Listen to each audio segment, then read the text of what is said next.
느헤미야 9장 1절.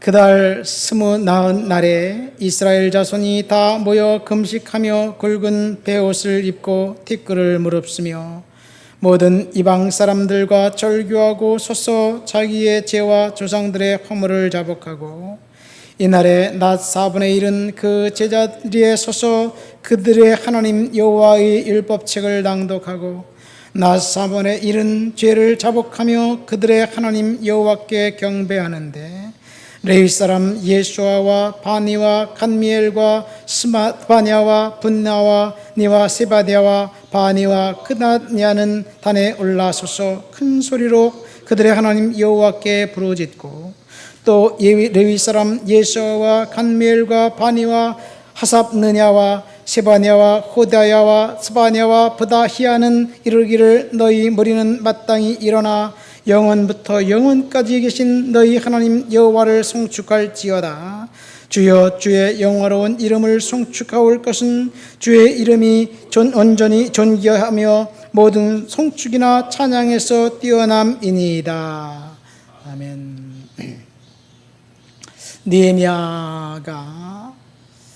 느헤미야 시대에 하나님 앞에 국가적인 그 겸비의 날을 선포하고 회개했던 것을 우리는 읽었습니다.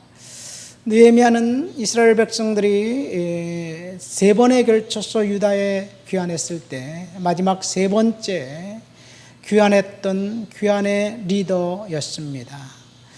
느헤미야로부터 93년 전에 예수아와 스룹바벨이라는 사람이 일단의 무리를 이끌고 예루살렘으로 귀환했는데 그들의 귀환 목적은 성전 건축이었습니다. 페르시아 왕 고레스가 원년에 이제 느닷없이 유다인들을 본토로 돌아가라고 허락하면서 바벨론 왕 느부갓네살이 탈취해왔던 모든 성전 기구들을 다 내주면서 너희들은 돌아가서 성전을 건축하고 하라. 성전을 건축하는데 비용은 페르시아에서 줄 것이다. 그렇게 이야기하면서 성전 건축의 사명을 띠고 예수아와 스룹바벨이 돌아갔습니다. 가보니 그 땅은 이제 그 성은 허물어져 있었고 그 땅에는 이방인들이 살고 있으면서 그들이 조직적으로 성전 건축을 방해했습니다. 그래서 성전 건축이 18년 동안 그 중단이 되죠. 우여곡절 끝에 성전을 건축하고 하나님을 예배하는 야훼 신앙이 그곳에서 이제 자라나고 있었습니다. 이 1차 귀환 이후 80년 후에 그 학사 에스라, 제사장 에스라가 이제 본국에 돌아갔습니다. 그 이유는 이 본국에서 들려오는 소식이 성전은 건축되어 있는데 제사장조차도 이방인들과 결탁해서 하나님을 섬기는 것이 아니라 이방인의 나라가 될 것 같다는 이야기예요. 그래서 에스더가 가서 이 대대적인 부흥운동, 신앙 정화운동을 시키려고 하는데 잘 되지가 않습니다. 13년 후 예레미야가 고은 본토하고 있다는 소식을 페르시아의 술 맡은 관원이었던 느헤미야가 이제 왕께 특별 허락을 받고 총독이 되어 돌아옵니다. 느헤미야의 목적은 예루살렘 성벽을 재건해서 도시를 재생하는 일입니다. 도시 재생, 성벽 건축, 도시를 다시 세우는 일은 쉬운 일이 아니었습니다.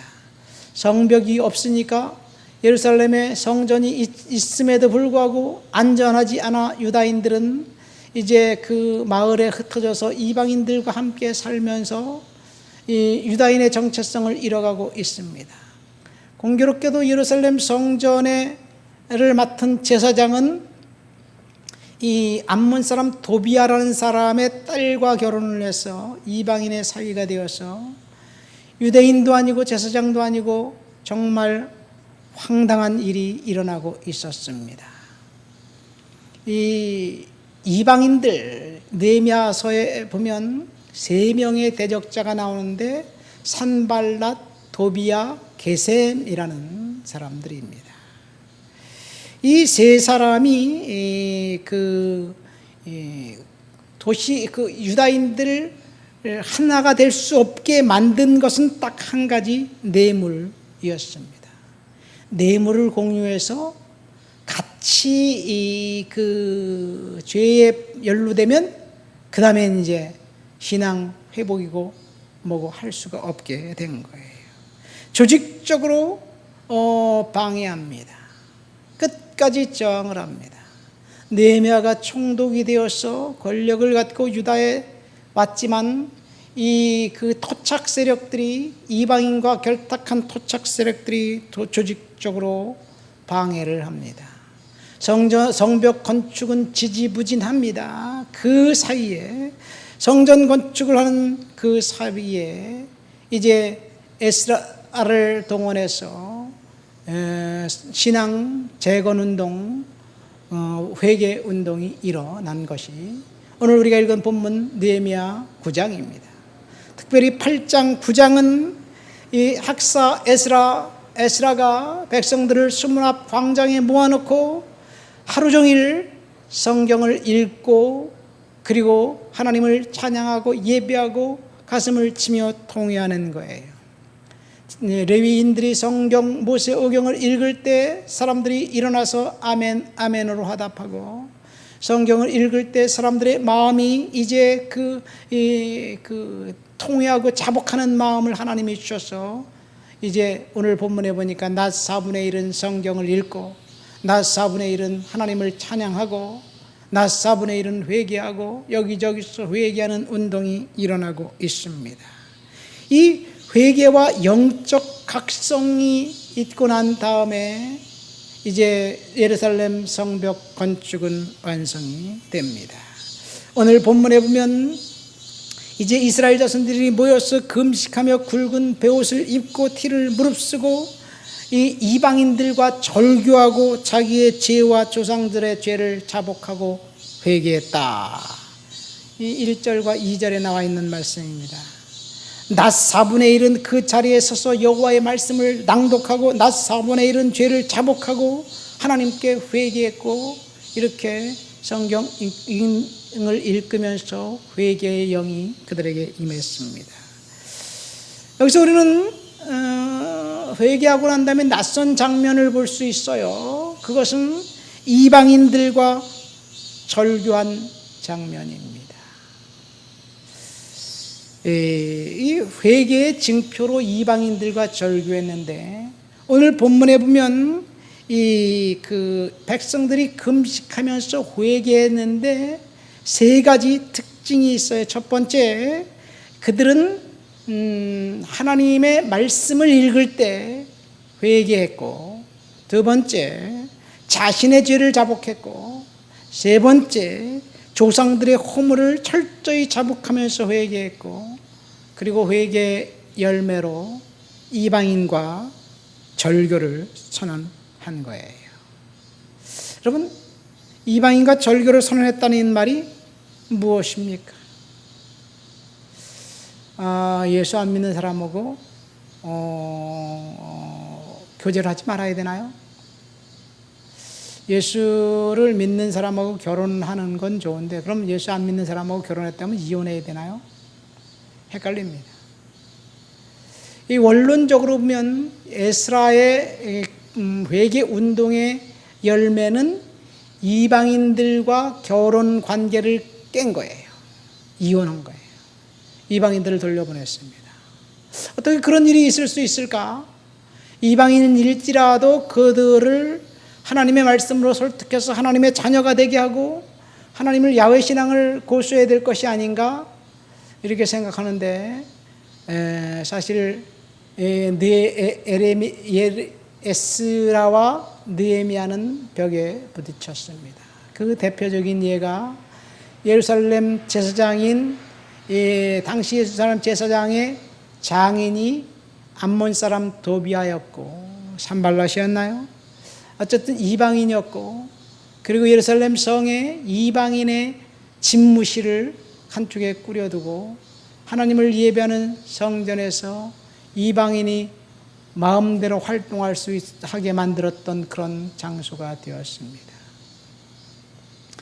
이방인과 결혼해서 이방인에게 성전을 허용했던 그 제사장을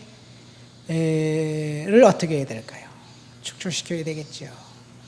어쨌든 구체적인 내용은 우리는 잘 모르지만 철저하게 회개하면서 이방인들과 결혼했던 결혼관계를 깨고 유다인의 순수성을 다시 회복한 것에 있습니다.